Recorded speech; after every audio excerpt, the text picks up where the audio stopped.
Once I got there, he took Paul and I into another room. My father did. And, he basically told us that our mother was gone and she was never coming back. From that moment, I believed that he had done something to her and that he was responsible for it. And that night, I just said, that's not, I said, that's bullshit, is what I said. And, Paul and I went with my uncle to his place, and we basically never came back. That's Tom Wolfe, remembering a moment that changed everything. At just 16 years old, he came home from basketball camp to learn his mother was gone, and his father was already insisting, rather coldly, that she would never return. The conversation was abrupt, unsettling, and left no room for hope. But what's even more chilling is that it happened just a few days after Dolores went missing. Why would a husband be so quick to declare that his wife was never coming back? Why would he remove hope from his own children? To try to understand that, we need to rewind 3 days, to the morning of August 1st, 1979, when a call from Anna Wolfe, Dolores' only daughter, first hinted that something was wrong. Word quickly began to circulate among Dolores' family that she was missing, and no one knew why. I'm Kyle Bonagura. And I'm Adam Rittenberg. This is The Unforgotten, Season 3, Finding Dolores Wolfe. Episode 2, Afraid of the Dark.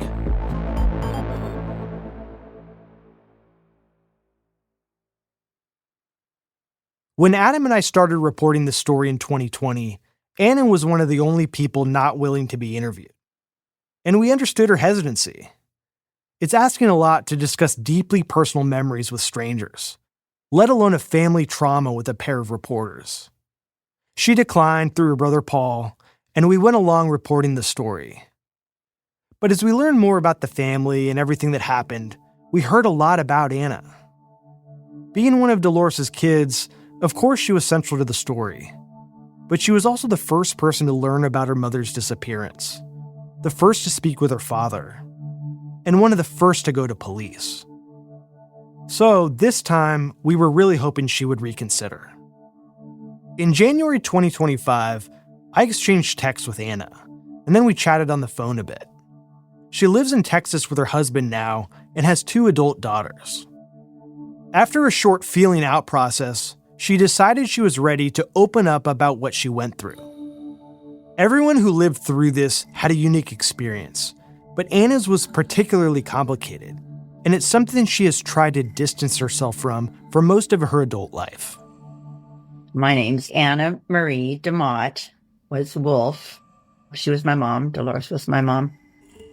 Well, I was the only girl, so we had our own separate kind of a thing. She was so full of love for the boys, of course, and they all got involved in Little League and all that fun stuff. And we were all supported. We all went together to the games and all that, but we had our own special mother-daughter stuff. And she was into teaching me cooking and cleaning and all that kind of stuff back in that era. That was just kind of the thing you did. Anna has held on to the good memories of her childhood, but also made it clear that growing up in rural woodland in the 60s and 70s did not suit her like it did most of her family. I didn't play football and I didn't raise cattle. And so it was just, I was a lot different. I never wanted to be the country girl. I wanted to get to the big city and be around all the dance and theater and whatever. After high school, Anna enrolled at San Jose State to study dance and theater, but put off college to save money for a car, working at a small clothing shop in town. 5 weeks after buying the car, a bad accident left her hospitalized with a broken neck, jaw, and nose.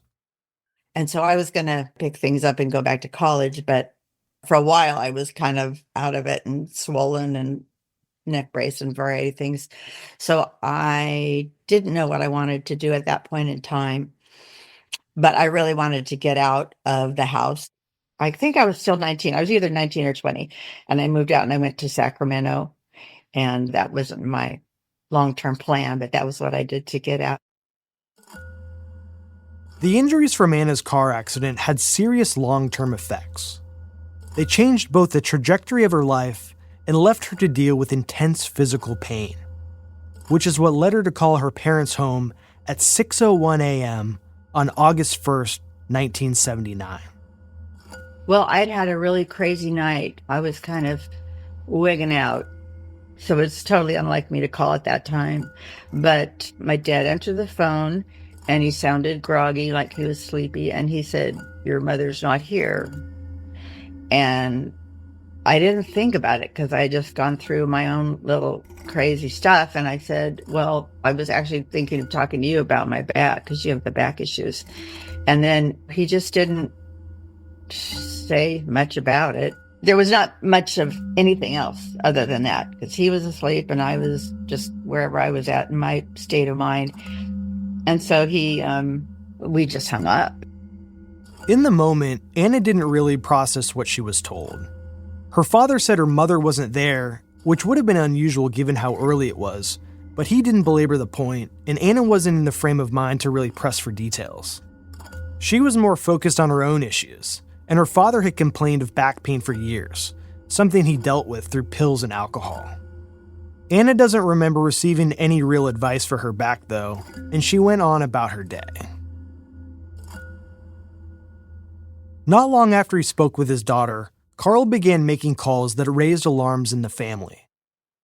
One of his first calls was to the home of Matthew Rocha, Dolores' youngest brother, who would become known as Slick. Carl and Dolores' youngest son, Paul, had spent the night there to celebrate the birthday of his cousin David. Slick was at work, and so Carl talked with Slick's wife, Janet. When she disappeared, he called and said, "Dolores isn't here. She hasn't been here all night. Her car is here. Her rings are here, but I don't know where she is." And I said, "Well, I know one thing. She wouldn't go any place by herself." I was fixing breakfast for all the boys for the birthday party. So I said, "Well, I'll be over." Before leaving the house to make the 10-mile drive to the Wolf's place, Janet didn't tell her kids or Paul where she was going. Her intuition was to fear the worst. That Carl had followed through on his many threats and had actually killed Dolores. She'll never be able to shake the memory of him telling her he knew a way to kill her and not get caught. So I went over there and I'm trying to look around and see if I could see anything that I might need to pass on. And the house was spotless. I could smell the disinfectants.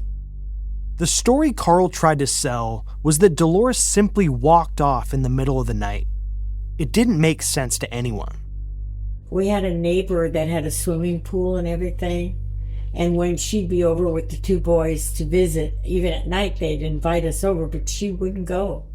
She was afraid to go just a fourth of a mile of that next door to our neighbors to watch the kids swim. She would not do that. Because she was afraid of the dark. She was afraid of the dark. After getting home from work, Slick also went over to the Wolf home. So I went over there, and I immediately walked into her bedroom, and he's saying, "What do you want to go back there for?" I always felt this guy was a wimp. But anyway, all of her personal belongings were there. You name it. Her purse, her medication, her car keys were there. Her car was there. And she's going to walk out at 2 or 3 o'clock in the morning in the dark? I don't think so. Word spread quickly among the Rocha family. No one had heard from Dolores, and even if you set aside her well-known fear of the dark, the idea she would leave town on her own without telling someone in the family wasn't something anyone was willing to seriously consider. Here's Dolores' cousin, Debbie Baker, who had last seen her 2 days before, following the anniversary party in Woodland. Dolores would not have run away. She would not have left her kids. She would not have left her father. She was very close to her father and her kids. She was very family-orientated, and there's no way she would have just left on her own. And then left everything, didn't take any clothes, left her car, left her glasses, her ring, and she's going to walk because I think it's 5 miles from town to Hillcrest, and walk in the dark when I had to walk her across the street. After 45 years, memories fade. So the specifics of the timeline were a bit tricky to piece together. The way Anna first remembered it, several days passed before she was in touch with anyone from the family. But Debbie confidently recalls getting in touch with Anna that day. Nobody could figure out where Anna Marie was.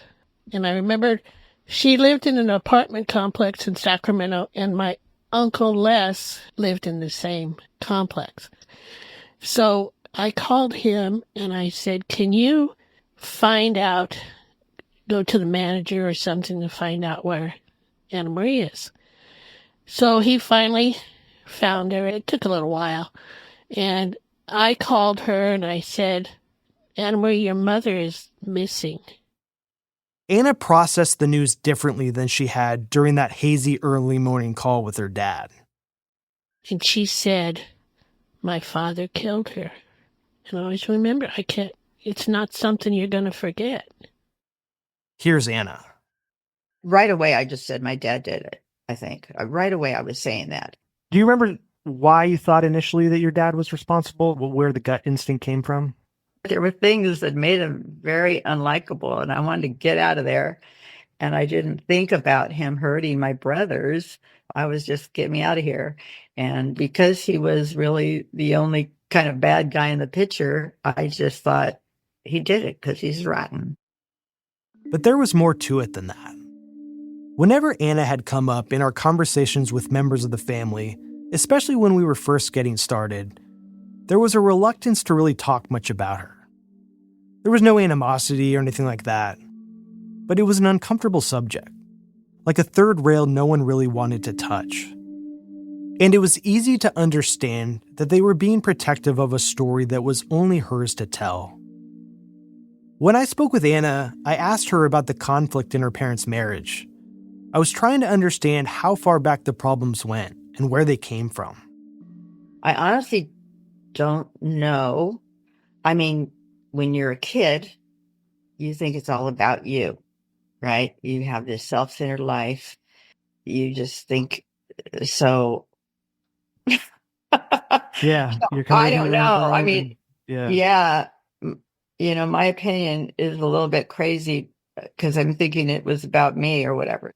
So you thought that the problems with the relationship was related to you somehow, that it was your fault somehow? This is where it gets a little bit weird and awkward, but I don't know. Yeah. I mean, I had a period. Okay, I had a period. I don't know if I should get into this stuff on a podcast. I told Anna we didn't have to get into anything that she wasn't comfortable with, and we could move on. But she continued. I was like 12 and I had already grown up and developed a lot. And it was a time where I think he was drinking or whatever. And he grabbed me. So I was hurt and offended. And at 12, your mentality, I mean, it's so hard to know what to do. But I think somewhat shortly after I told my mom. And then it seemed like she she just had a poker face, it seemed like she didn't do anything. So at 12, that just, it kind of made me feel like it kind of affected my self-value. I thought I was being silly. I was making a big thing out of nothing. It just because there was no response. So she didn't believe me. I just didn't know what to think. So I just kind of let it go and didn't do anything. But of course, it built up inside of me and everything. Dolores' response to what Anna had shared and her perceived lack of action impacted Anna's relationship with her mother and her own self-confidence. Only years later, after Anna returned to Woodland with her daughters, did she learn how much the incident had truly affected her mother. She heard a story from her Uncle Slick, who she calls by his given name, Matthew. My uncle, Matthew, shared with me that at some point in time she went to him, and I think his wife at the time, I'm not sure, Janet, and she was like hysterical about this whole thing.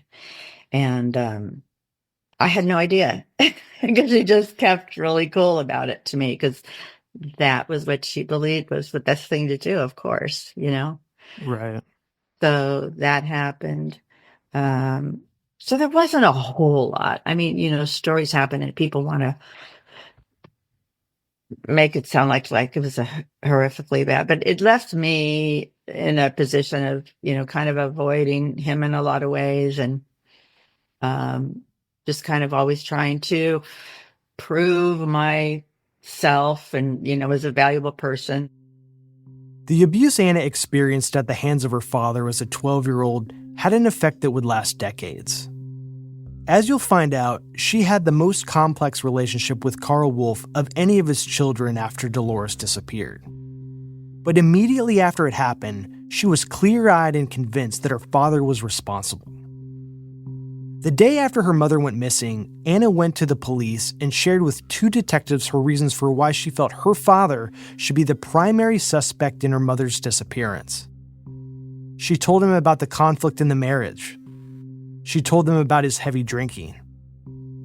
And she told them about her own history of abuse, which she said started in the 6th grade when he would fondle her.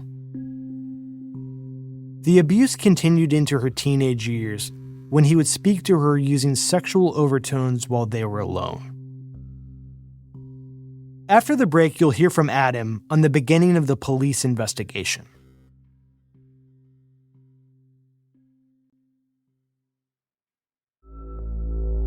After speaking to Carl Wolf and visiting the house on the morning after Dolores disappeared, Dolores' sister-in-law Janet wasted no time before contacting the Yolo County Sheriff's Department to report a missing person.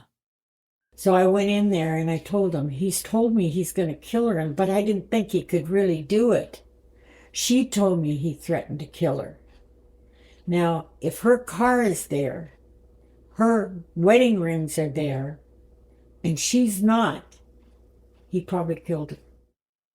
In the meantime, Carl had also contacted the Sheriff's Department to report his wife missing. And later that afternoon or early evening, a deputy arrived at the Wolf house to perform a welfare check. Carl was there, and so were his oldest son Carly and his sister-in-law Janet. Carl would tell the deputy that the night before, he took pain medication for some dental work he had done and went to bed early. He admitted there had been disputes in the marriage, but said everything had seemed fine. Carl told police that when Anna had called early that morning, he hadn't yet searched for Dolores. Seeing her side of the bed untouched, he assumed she'd been gone all night. He said he later found all of her personal items, her driver's license, credit cards, reading glasses, her wedding ring, in her purse, and when she didn't turn up, he made several phone calls to locate her. Other than Carl, the last person confirmed to have seen Dolores was their son Carly. He was 22 at the time and lived in town with his wife Heidi. He told the deputy that he had briefly swung by the house around 9:30 the night before and had exchanged brief hellos with his mother, who he said was wearing a white nightgown and sitting in an easy chair in the family room, which had a large window facing the street. At that time, I was baling hay, and we were going to bale that night, and I went there to get supplies to bale hay, and I met her at the back steps into the garage. I was heading in, and she just met me there, and I could see she was upset and flustered, and she didn't really say a lot. I was in a hurry, so I didn't give it much thought other than we've been fighting and like to have been arguing. So I just said, hello, I'm going to go work, and then I turned and left. Carly told us he didn't learn of his mother's disappearance until the middle of the following day, when he was eating lunch at a place outside Woodland with some of his colleagues. His wife Heidi had found out from Janet and was driving around trying to find him. Carly, who admits he's not a very reflective person, actually forgot how he reacted to the news, but Heidi didn't. She said he said 5 words. The old man killed her. I felt that way because she wouldn't leave.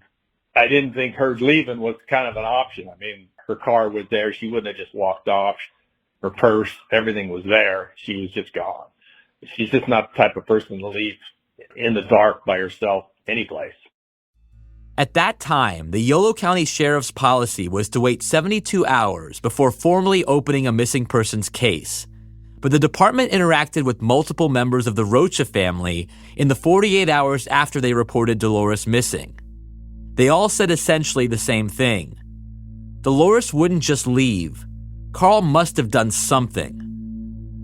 In Slick's first conversation with the sheriff's department, they told him to keep talking with Carl because it could help with the investigation. But that strategy backfired right away. Slick couldn't hide his contempt for Carl. So I went home. I called him up on the phone. I said, Wolf, you killed her. You know it, I know it, and everybody else knows it. And I hate to say this, but what I told him over the phone was, if you don't tell the police where she's at by tomorrow, I'm going to slit your throat. I was real good at that, but anyway, it wasn't 15 minutes, and the police called me up. Now, ain't that something? A murderer called the police for protection. You'll hear more about exactly why Slick was so confident in his ability to kill in a future episode. But he was in the Army's elite 101st Airborne Division and conducted several operations, often by himself, as the Vietnam conflict broke out in the late 1950s. I hadn't been out of the service that long. And the covert work I did there, I would have no problem killing them. I really had that strong urge. But then my relatives made a good point. He said, you've got to raise Dolores' kids, the two youngest ones. If you do that, you end up in jail. What good will that do you? And that made sense. For the time being, the Roachas let law enforcement do their thing. There were multiple detectives and officers involved in the investigation, but one of them, a man named Ron Heilemann, became the lead on the case. I've seen a picture of Ron from around this time. He had a thin mustache, brown hair, and dark, serious-looking eyes. In the photo, he wore a silver blazer with a funky shirt and a maroon tie, looking very 1970s detective-like. Heilemann had been with the Yolo County Sheriff's Department for nearly 9 years at the time of Dolores' disappearance, ever since he finished his military service. He initially worked in narcotics before moving into the investigative unit. Heilemann had worked several homicides, mostly in West Sacramento, where there were a lot more cases than out in the rural parts of the county. He had a strong reputation in the law enforcement community. Here is the Yolo County District Attorney at the time, a man named Rick Gilbert. It was a pleasure working with Ron. He was, number one, a decent human being, caring, thoughtful, hardworking as a detective. He was willing to do stuff. He wasn't lazy about it. He was committed to his cases. He interfaced in a positive way. He was one of the guys that you wanted to work with if you were a DA because he got the job done. This case was one of those cases, it gets kind of under your skin and you get committed to it. He demonstrated that early on. He wanted to solve the case. We talked with Ron on the phone back in 2020.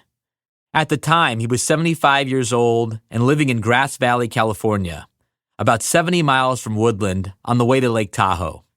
Our interview with Ron was unique because we didn't have to ask many questions.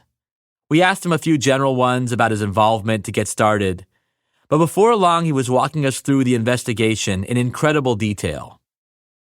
It had been 41 years, so his recall wasn't perfect, and he told us when he got to parts of the story where that was the case. At one point, he spoke for about 30 minutes straight without Kyle or I chiming in with a question. Ron's official involvement started on August 4th, 3 days after Dolores was reported missing, when he visited Carl at the house. When I went out and made first contact with him, he was cordial, but he didn't seem upset at all. So we asked if we could look around the house, and so we were checking. Like I said, it was probably 3 days before I actually made contact with him. We didn't see any signs of blood. We had an ID person come out and check it out and see what they thought, but they didn't see anything. Without anything of note inside the house, Ron's search moved to the rest of the 5-acre property, starting with Carl's 1974 Oldsmobile parked in the garage. And I asked him if we could look inside the car. And he said, well, sure. Like I said, he was cooperative. And then didn't see too much of interest in there. It was pretty clean. ask him to open the trunk. And then that's when I noticed these, looked like kind of those packing blankets, pretty thick, and they were folded up there. And there was some spots on it. And to me, all these years and working a lot of homicides, it looked like blood stains. When Ron asked Carl what the stains were, Carl didn't have a good answer.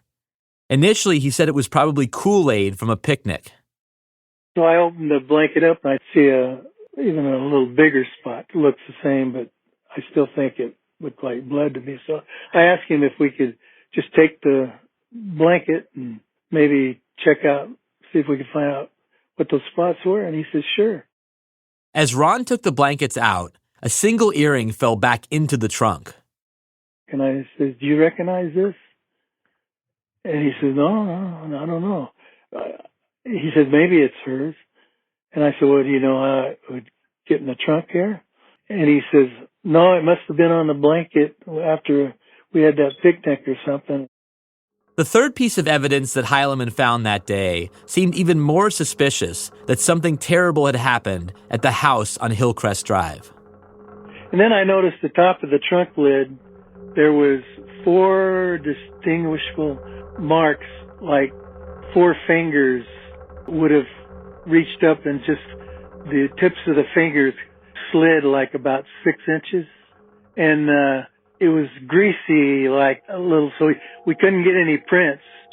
But I'm in my mind, she was in that trunk alive, and she was trying to push up on the trunk lid, and her hands just slid through the soot and stuff and down. Ron had the car towed and had the spot on the blanket tested by the Department of Justice's crime lab, which not only confirmed it was blood, but a match to Dolores' blood type. At the time, they couldn't test for DNA, so they couldn't confirm if it was Dolores' blood.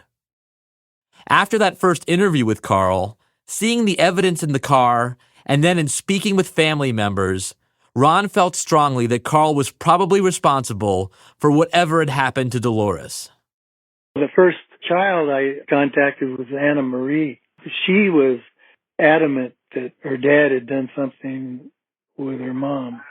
And she was telling me some things about it, different arguments and things they had gotten in, and she was sure he'd done something to her. Early on, Ron asked Carl if he was willing to take a polygraph, and he agreed. So I set one up right away, and then, of course, I got a call the next day. He had lawyered up, and then he told me, I got an attorney now. They said I shouldn't take a polygraph. Of course, I went into why he got an attorney, because he told me he wanted to cooperate. He says, those aren't very good anyway. He said, those polygraphs, I just don't believe in them. I said, we got experts that can do it, and if you're telling the truth, it'll show that. And then that's the first I knew, about the attorney. Ron and the rest of the sheriff's office stayed in close contact with the DA's office. Here's the DA, Rick Gilbert, again. Within the first week, we knew that there was a disappearance, an unlikely disappearance given who she was. She was well known in the community. Woodland in those days was a small town. They're prominent folks. You knew the family. Carl Wolf wasn't known to me. I didn't know him, but I will tell you he was a known person in a small community, not always positive. So the fact that she was gone under the circumstances that just seemed odd, I was immediately suspicious and being looked at. You don't know at that point if it's a kidnapping or if it's a homicide or a combination, but there was little comfort in the notion that she just decided to go away. Nobody was looking to find where she was vacationing in the Bahamas. As you'll hear over the course of this podcast, Dolores' family would develop a strong relationship with Heilemann as he conducted his investigation. They felt he was committed to the case in a way that others in law enforcement and the judicial system were not. As the search for Dolores took many bizarre twists in the months and years that followed, the Roaches knew Heilemann stood with them as they sought answers about what had happened.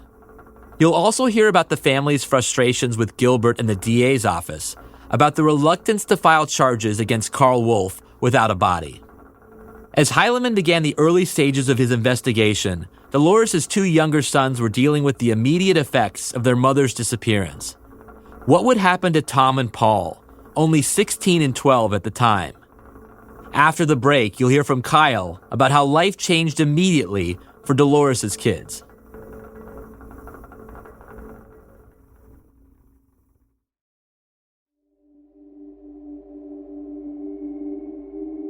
On the night Dolores went missing, Tom Wolfe had called the house from the basketball camp he was attending at St. Mary's College in the Bay Area. He dislocated his thumb that night and needed to call home to get parental approval for treatment. It was like 8 o'clock at night or something.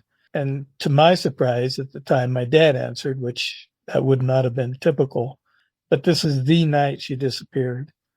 And so I talked to him briefly. He talked to them, gave them the approval. They took care of it. I didn't think anything of it.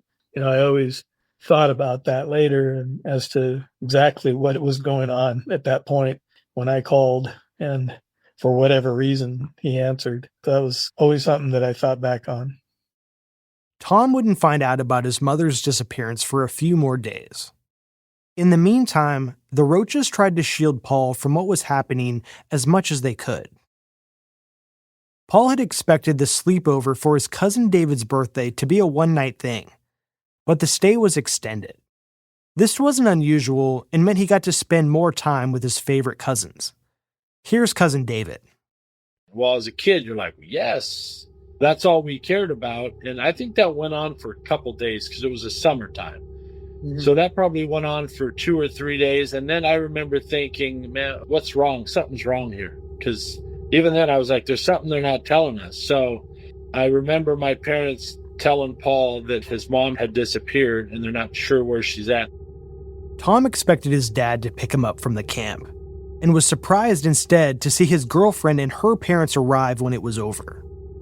He still remembers being happy to see them and not his dad. But it was also the first sign something wasn't right back home.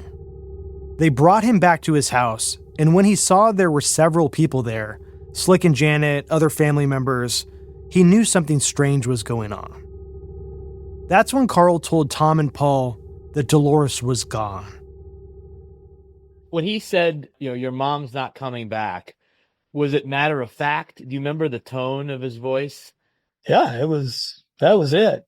And that's when I knew that, because obviously our relationship was strained to begin with. That to me is what was interesting probably about the whole thing, was that I'd never witnessed any physical abuse, but yet that minute I knew. It just didn't make any sense why you would come to that conclusion that fast. And I really think those words were what pretty much told me that it was wrong. It was a bad deal that had happened.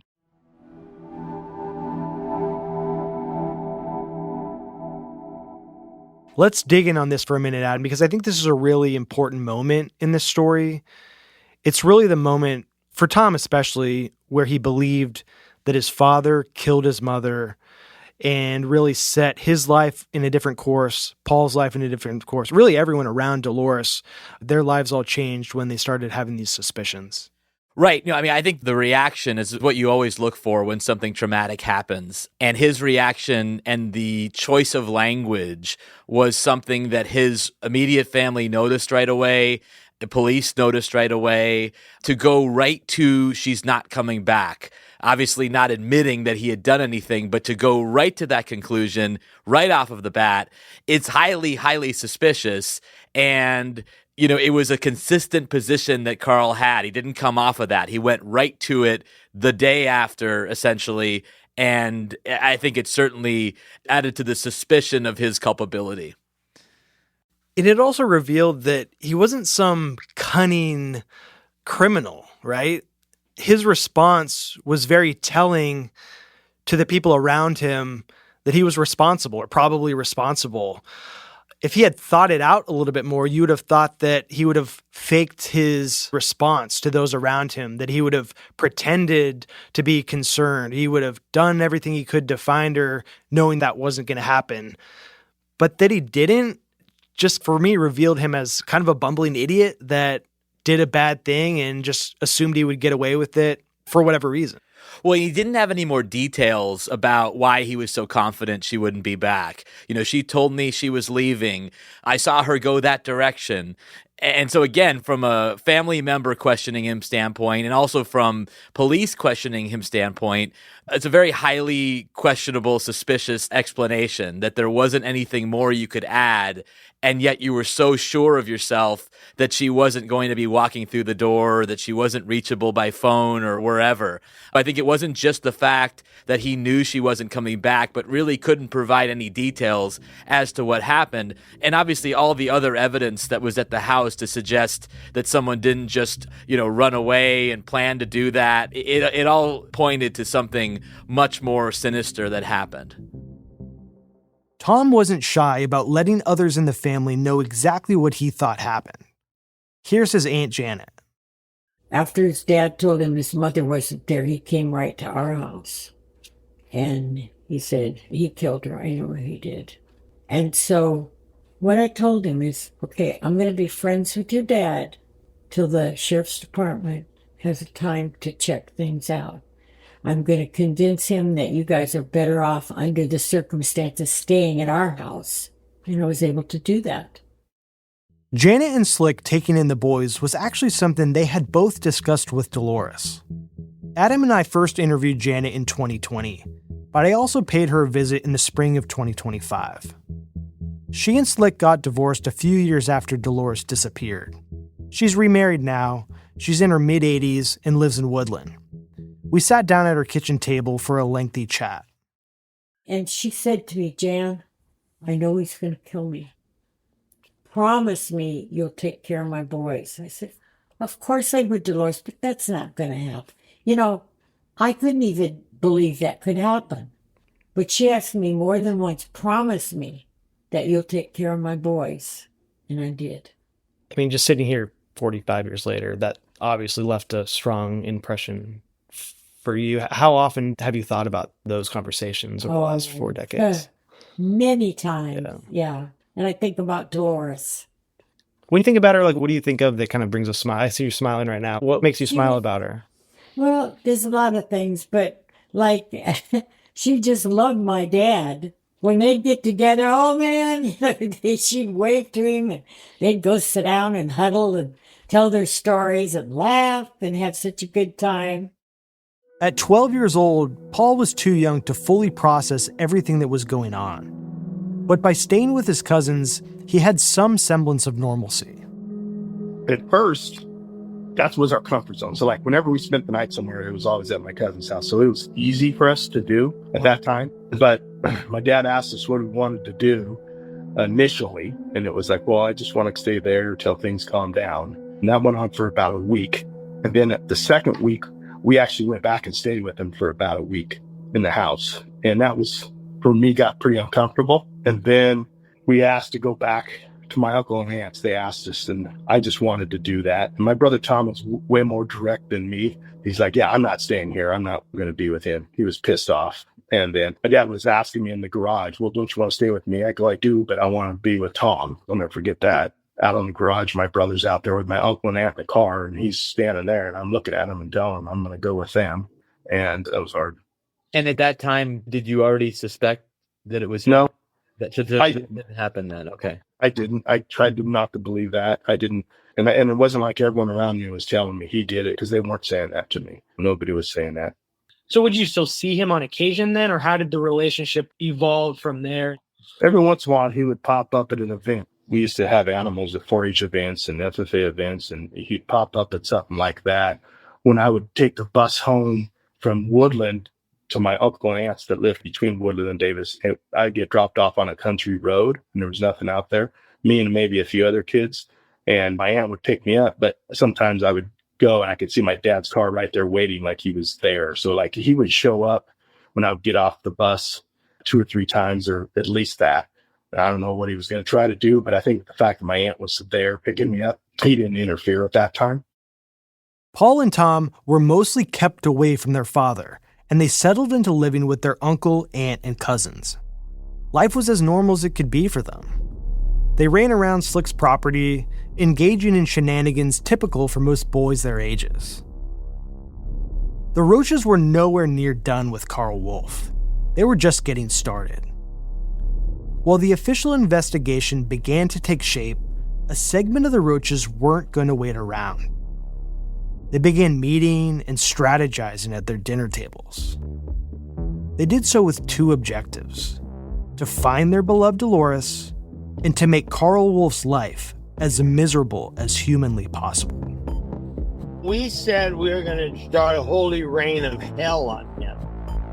Woodland was about to get wild.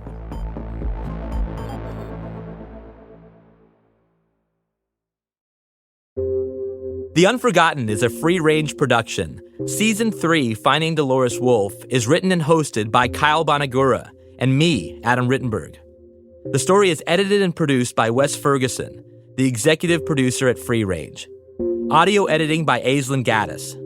Audio production and sound design by Austin Sisler with Eastside Studios in Austin, Texas. Special thanks to ESPN.